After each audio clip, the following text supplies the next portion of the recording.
Neskôr ti ukážem, aké darčeky sú vhodné na balenie. Takže ja tu mám rôzne. Prvé blúzku a blúzka je zo Sinsajom. Rau, bar, tyčinôčky.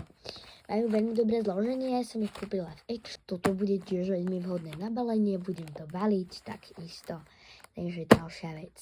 Ale ešte, povedal som 3 nápady, takže 3 darčeky a ideme na treťu. Wow! To sú reálne takéto 4 veci, ktoré budem baliť spolu. Všetko je z DMky, ako môžete vidieť, je to od Balea. Prvú tu mám takúto šumivú bombu do kúpeľa, je marhuľková. Ďalšiu tu mám kokosovú, tiež takúto maličku. Ďalšiu tu mám Balea Magic penu, ktorá je naozaj taká pena. A nakoniec tu mám masku na pery, kakaovú. Takže ďalší darček. Toto všetko budeme baliť spolu a poďme rovno na to. Prvým spôsobom balenia je alobalom. Alobalom budeme baliť tieto rautičníky. Takže ako prvé si zoberieme alobal. Som si roztvorila a zobrala nožnice. Nožnicami teraz odstrihnem potrebnú veľkosť, aby bola dobrá na tieto dvoje tyčiniek. Ja som si odstrihla a teraz už ideme zabaliť. Zoberiem si tyčinky a alobalom zabalím. Všetko som zabudla upozorniť, že alobal by mal byť iba po krajoch zo spodnej strany a tu by mal byť prázdny priestor zo spodnej strany, lebo tam budeme niečo lepiť. Spodnú stranu budeme lepiť buď biely alebo farebný papier. Ja som sa rozhodla pre zelený, lebo môj ocko má rád zelenú a toto je darček pre ňoho. Ja nalepím tamnou pištoľou a nalepím to tuto po okraju. To vyzerá výsledok z jednej strany a z druhej strany takto krásne strieborne. Takže je to naozaj veľmi zaujímavé a krásne balenie, ale predsa len ešte neskončilo.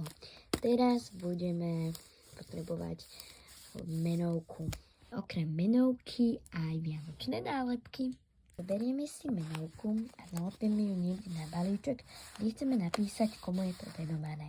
Potom tam napíšem meno toho, komu je to venované. A nakoniec to už iba dozdobím vianočnými nálepkami. To vyzerá takto. Spredu je strašne pekný a zozadu je veľmi zaujímavý, ale predsa len ešte sa mi toto vzadu až tak nepáči a preto si tam dám ešte nejaké nálepky. S nálepkou to vyzerá ešte krajšie, vyzerá to strašne pekne vianočne, úplne také nádherné, strašne sa mi to páči. Proste to zabalenie úplne také nezvyčajné. Poďme na druhý spôsob zabalenia. Ako ďalšie tu mám blúzočku a tu ideme zabaliť nejako úplne inak ako toto.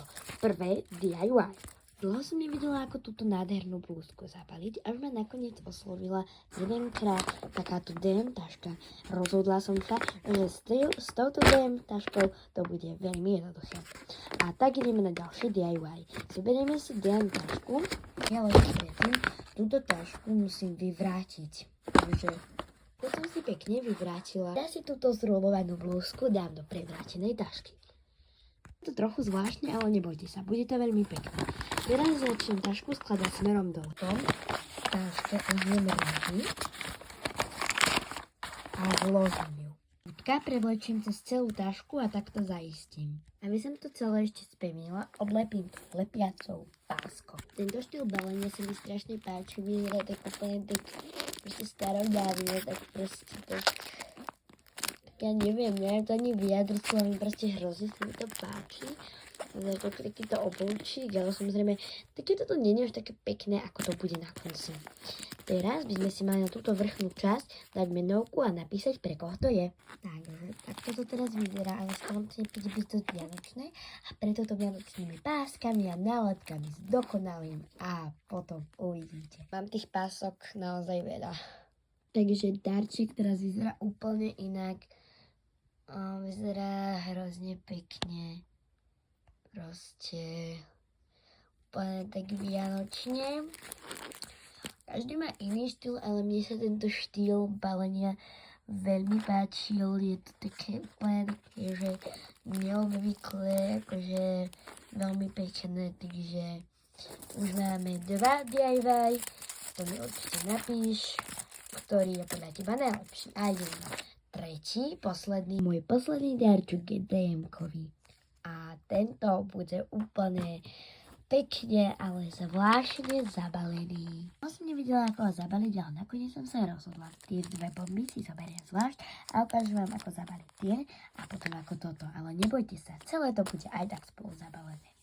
A začala by som bombami. Na tie budeme potrebovať také dobré túško a nejakú peknú pásku alebo nálepku. Bomby si dáme do vretúška a vretúško potom hore zaistíme nejakou nálepkou alebo páskou. Tak toto krásne vyzerá. No a to si dáme na chvíľu bokom a ideme zvlášť na toto.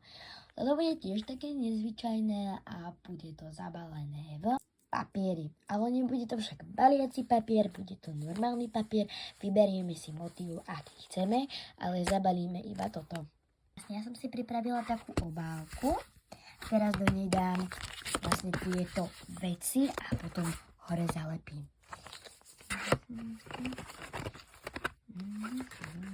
Takže takto to mám zabalené.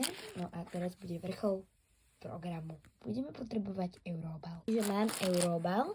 No a ešte budeme potrebovať nejakú vianočnú stuhu. Mám červenú a zelenú. A použijem zelenú. No a teraz to ideme vlastne tieto dvoje veci dať do eurobalu a hore zviazať. Vyzerá takto.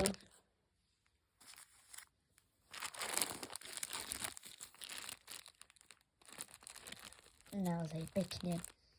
Bolo posledné DIYs, ale aby ste mi vedeli dať like a odber a vedeli ohodnotiť, ktoré je podľa vás najkrajšie, dám všetky 3 DIYs ešte vedľa seba. Takže takto nejako to vyzerá. Naozaj veľmi, veľmi krásne a myslím, že určite stojí za